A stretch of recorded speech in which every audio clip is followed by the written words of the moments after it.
Hi everyone, welcome to Krish talks. അപ്പോൾ നമ്മൾ banking and ഇൻഷുറൻസിൻ്റെ ചാപ്റ്റർ 7 ആണ് നമ്മൾ ഈ ഒരു വീഡിയോയിൽ ഡിസ്കസ് ചെയ്യാൻ പോകുന്നത്. ഈ ഒരൊറ്റൊരു വീഡിയോയിലൂടെ തന്നെ നമുക്കത് എക്സ്പ്ലെയിൻ ചെയ്യാവുന്നതേ ഉള്ളൂ. ലൈഫ് ഇൻഷുറൻസ് എന്നാണ് നമ്മുടെ ഈ ഒരു ചാപ്റ്ററിൻ്റെ പേര്. അപ്പോൾ എന്താണ് ലൈഫ് ഇൻഷുറൻസ്? അതിൻ്റെ കുറച്ച് കാര്യങ്ങൾ നമ്മൾ 6th ചാപ്റ്ററിൽ ഓൾറെഡി ഡിസ്കസ് ചെയ്തിട്ടുണ്ടായിരുന്നു. അപ്പോൾ life insurance is a type of insurance policy that provide financial protection to the family or dependence of the insured of in the event of their death. അതായത് ഈ ഒരു ലൈഫ് ഇൻഷുറൻസ് എടുക്കുന്നത് ഇപ്പോൾ രാഹുൽ എന്ന് പറയുന്ന ഒരു വ്യക്തിയാണ് ഇൻഷുറൻസ് എടുക്കണേ എന്നുണ്ടെങ്കിലും അതിൻ്റെ ഒരു എമൗണ്ട് കിട്ടല രാഹുലിൻ്റെ മരണശേഷം രാഹുലിൻ്റെ വൈഫിനോ അല്ലെങ്കിൽ ആ ഒരു നോമിനിയായിട്ട് ബെനിഫിഷ്യറി ആയിട്ട് കൊടുത്ത ആൾക്കാണ് കിട്ടുക. നോമിനിയായിട്ട് കൊടുത്ത ആൾക്കാണ് എമൗണ്ട് കിട്ടുക. അപ്പോൾ ആ കിട്ടുന്ന ആളെ നമ്മൾ ബെനിഫിഷ്യറി എന്നാണ് പറയുക. ഓക്കെ, അപ്പോൾ അക്കൗണ്ട് ഹോൾഡറും പൈസ അടയ്ക്കുന്നതും ഒരു വ്യക്തിയായിരിക്കാം. അതിന് ബെനിഫിറ്റ് ആയിട്ടുള്ള ഒരു എമൗണ്ട് കിട്ടുന്നത് നോമിനിക്കായിരിക്കാം. ഇതാണ് സാധാരണ ലൈഫ് ഇൻഷുറൻസ് എന്ന് പറയുന്നത്. പക്ഷേ വേണമെങ്കിൽ നമുക്കതിന് മുന്നേ എഴുതി വെട്ടി വാങ്ങാവുന്നതാണ്. ഈ ഇൻഷുറൻസ് ക്ലോസ് ചെയ്ത് എമൗണ്ട് വാങ്ങാനുള്ള ഒരു ഓപ്ഷനും കൂടി ഉണ്ട്. അതുകൊണ്ട് തന്നെ ഈ ലൈഫ് ഇൻഷുറൻസിനെ ഒരു സേവിങ്സ് ആയിട്ട് കരുതുന്നവരുമുണ്ട്. ഓക്കെ, ദെൻ ഈ ഒരു ലൈഫ് ഇൻഷുറൻസിന് മാത്രമുള്ള ഒരു പ്രത്യേകത, it is not a contract of indemnity എന്നുള്ളതാണ്. അതായത് ബാക്കി എല്ലാ കോൺട്രാക്റ്റുകളും ഒരു എന്താ പറയുക, ഇൻഡംനിറ്റി കോൺട്രാക്ട്സാണ്. ഇൻഡംനിറ്റി മീൻസ് അവിടെ നഷ്ടം നമ്മൾ നികത്തി കൊടുക്കുന്നുണ്ട്. ഒരു ഫയർ ഇൻഷുറൻസ് എടുത്തു, അപ്പോൾ നമ്മുടെ ബിൽഡിങ്ങിൻ്റെ ഫസ്റ്റ് ഫ്ലോറിന് വേണ്ടി നമ്മൾ ഫയർ ഇൻഷുറൻസ് എടുത്തു. അപ്പോൾ ആ ഒരു ഫസ്റ്റ് ഫ്ലോറിൽ എന്തെങ്കിലും തീപിടുത്തം ഉണ്ടായിക്കഴിഞ്ഞാൽ അതിൻ്റെ നാശനഷ്ടം നികത്തി കൊടുക്കുന്നുണ്ട്, അവിടെ ഇൻഡംനിഫൈ ചെയ്ത് കൊടുക്കുന്നുണ്ട്. ഹെൽത്ത് ഇൻഷുറൻസ് ആയിക്കോട്ടെ, മെഡിക്കൽ ഇൻഷുറൻസ് ആയിക്കോട്ടെ, വെഹിക്കിൾ ഇൻഷുറൻസ് ആയിക്കോട്ടെ, എല്ലാം അങ്ങനെ ഒരു നഷ്ടം നികത്തലാണ്. പക്ഷെ ലൈഫ് ഇൻഷുറൻസ് ഒരിക്കലും ഒരാൾ മരണപ്പെട്ട് കഴിഞ്ഞാൽ കോടിക്കണക്കിന് രൂപ കൊണ്ട് കൊടുത്തിട്ട് നിങ്ങളുടെ ആ ഒരു നഷ്ടം നികത്തി എന്ന് പറഞ്ഞാൽ അത് പറ്റില്ലല്ലോ. നമുക്ക് എത്ര പൈസ കൊണ്ട് തന്നാലും അതിന് തുല്യമാവില്ല, അപ്പോൾ ഒരാൾക്ക് തുല്യമാവില്ല. അപ്പം അതുകൊണ്ടാണ് പറയുന്നത് ലൈഫ് ഇൻഷുറൻസ് ഒരിക്കലും ഒരു കോൺട്രാക്ട് ഓഫ് ഇൻഡംനിറ്റി, ഒരു നഷ്ടം നികത്തലല്ല. ഇൻഡംനിറ്റി മീൻസ് നഷ്ടം നികത്തൽ അല്ല. ബാക്കി എല്ലാ കോൺട്രാക്ട്സും ഒരു കോൺട്രാക്ട് ഓഫ് ഇൻഡംനിറ്റി ആണ് എന്ന് നമുക്ക് പറയാനായിട്ട് കഴിയും. ഇതാണ് ലൈഫ് ഇൻഷുറൻസിനെ കുറിച്ച് നിങ്ങൾ മനസ്സിലാക്കേണ്ട ആദ്യത്തെ ഒരു കാര്യം എന്ന് പറയുന്നത്. ദെൻ ഇതിൽ ഹിസ്റ്റോറിക്കൽ എവല്യൂഷൻ ഓഫ് ഇൻഷുറൻസ് ഒക്കെ കൊടുത്തിട്ടുണ്ട്. അത് ജസ്റ്റ് ഒന്ന് വായിച്ച് വിടുക കേട്ടോ. ഇനി മെയിനായിട്ട് നിങ്ങൾ നോക്കേണ്ടത് ഫീച്ചേഴ്സ് ഓഫ് ലൈഫ് ഇൻഷുറൻസ് ആണ്. ലൈഫ് ഇൻഷുറൻസ് എന്ന് പറയുന്നത് ഒരു കോൺട്രാക്റ്റ് ആണ്. Contract between the insurer and the insured, രണ്ട് പേരും തമ്മിലുള്ള, അതായത് അക്കൗണ്ട് ഹോൾഡറും മീൻസ് ഇൻഷുറൻസ് കമ്പനിയും തമ്മിലുള്ള ഒരു കോൺട്രാക്റ്റ് ആണ് life insurance. Not a contract of indemnity. ഇത് മാത്രമായിട്ട് 2 മാർക്കിന് ചോദിക്കാറുണ്ട് കേട്ടോ. Why life insurance is not a contract of indemnity, അല്ലെങ്കിൽ explain the term indemnity in the case of insurance എന്നൊക്കെ പറഞ്ഞ് 2 മാർക്കിന് ചോദിക്കാം. ദെൻ അടുത്തത് പേയ്മെൻറ്റ് ഓഫ് സം എഷ്യൂർഡ്. നമ്മളതിൽ കുറച്ച് എമൗണ്ട് ആ ഒരു വ്യക്തിയുടെ മരണശേഷം ബെനിഫിഷ്യറിക്ക് കൊടുക്കാം എന്നുള്ളൊരു എഗ്രിമെൻ്റ് ആണ് അവിടെയുള്ളത്. Then payment of premium. അതിനു വേണ്ടി നമ്മൾ മാസാമാസമോ മന്ത്ലിയോ ഹാഫ് ഇയർലിയോ ആനുവലിയോ ക്വാർട്ടർലിയോ ഒക്കെ അങ്ങോട്ടേക്ക് നമ്മൾ പൈസ അടച്ചു കൊടുക്കേണ്ടതായിട്ടുണ്ട്. അപ്പോൾ ഒരു പ്രീമിയം എമൗണ്ട് അവിടെ വരുന്നുണ്ട്.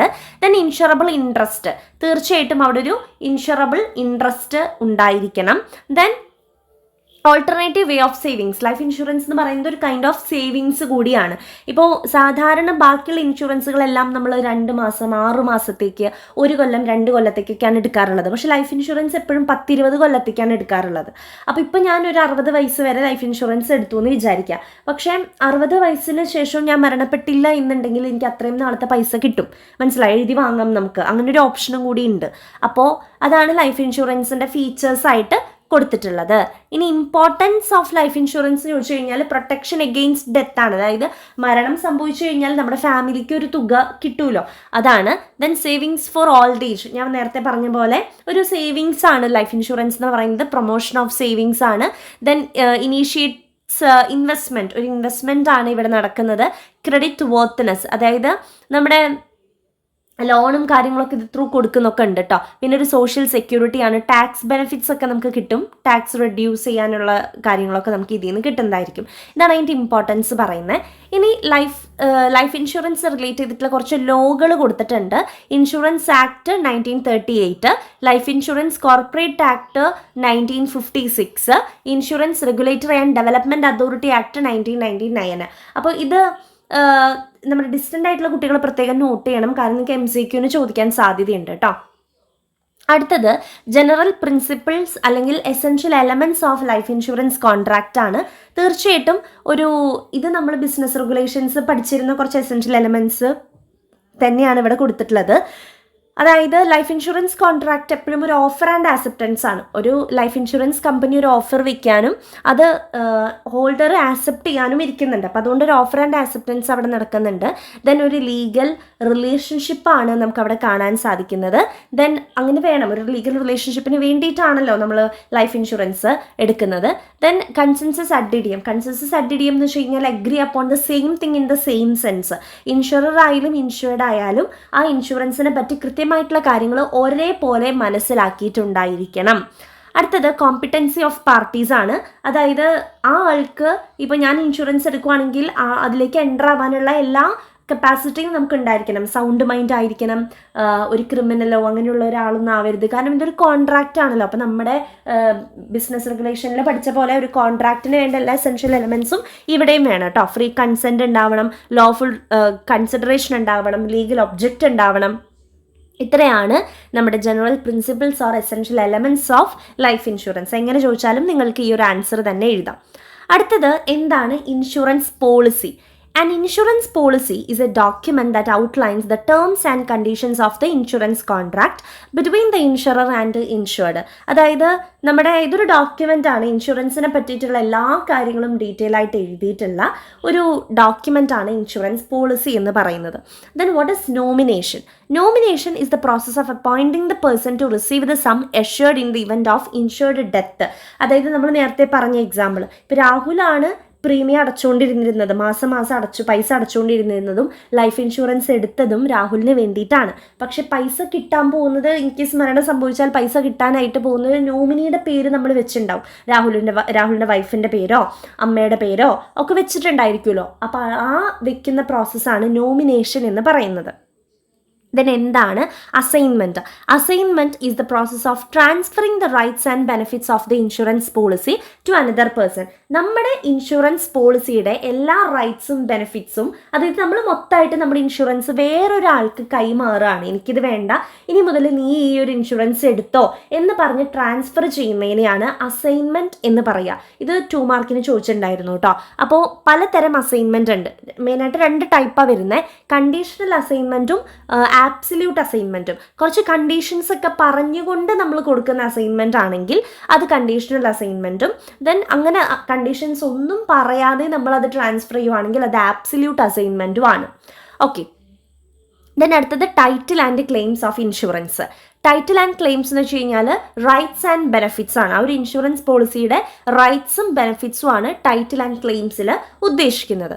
ദെൻ അടുത്തത് വാട്ട് ഈസ് ജനറൽ ഇൻഷുറൻസ് എന്നുള്ളതാണ്. നമ്മുടെ ലൈഫ് ഇൻഷുറൻസ് ഒഴികെ ബാക്കി എല്ലാ ഇൻഷുറൻസുകളെയും ജനറൽ ഇൻഷുറൻസ് എന്നാണ് പറയുക. ഓക്കെ. അതായത് നമ്മുടെ അസറ്റ്സിന്, ഹെൽത്തിന്, അതർ റിസ്കിനൊക്കെ വേണ്ടി എടുക്കുന്ന എക്സ്ക്ലൂഡിങ് ലൈഫ് ഇൻഷുറൻസ്.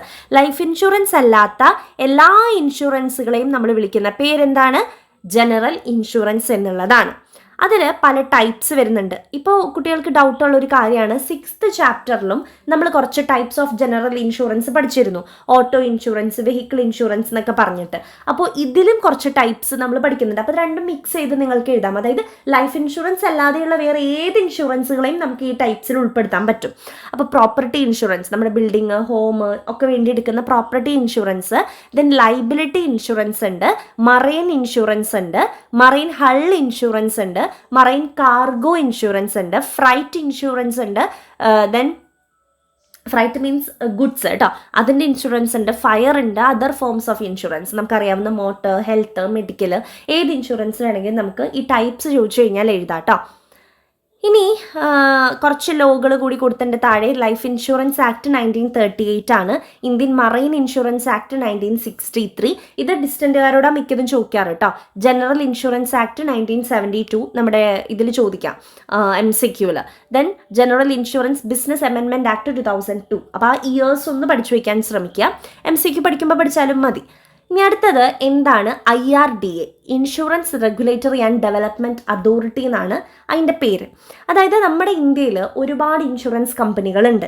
ഇതിനെയൊക്കെ റെഗുലേറ്റ് ചെയ്യാനും അതിൻ്റെ ഡെവലപ്മെൻറ്റിന് വേണ്ടിയിട്ടുള്ള ഒരു ടോപ്പ് അതോറിറ്റിയാണ് IRDA എന്ന് പറയുന്നത്. ഇപ്പം നമ്മുടെ എല്ലാ ബാങ്കുകളുടെയും ടോപ്പിൽ ആരുണ്ട്? നമ്മുടെ സെൻട്രൽ ബാങ്ക് ഉണ്ട്, RBI ഉണ്ട്. അതേപോലെ നമ്മുടെ ഇന്ത്യയിലുള്ള എല്ലാ ലൈഫ് ഇൻഷുറൻസ് കമ്പനികളുടെയും ടോപ്പിലുള്ള അതോറിറ്റിയാണ് IRDA എന്ന് പറയുന്നത്. 2 മാർക്കിന് ചോദിക്കാം കേട്ടോ. അവരെന്താണ് ചെയ്യുന്നത്? Registering and regulation of insurance companies. Insurance company ഇതിലാണ് രജിസ്റ്റർ ചെയ്യേണ്ടത്. ഇതിലാണ് അവരുടെ റെഗുലേഷൻസ് കാര്യങ്ങളൊക്കെ ഇതുവഴിയാണ് നടപ്പിലാകുന്നത്. ദെൻ പോളിസി ഹോൾഡേഴ്സിൻ്റെ ഇൻട്രസ്റ്റ് പ്രൊട്ടക്ട് ചെയ്യാൻ വേണ്ടി കൂടിയാണ് ഈ IRDA.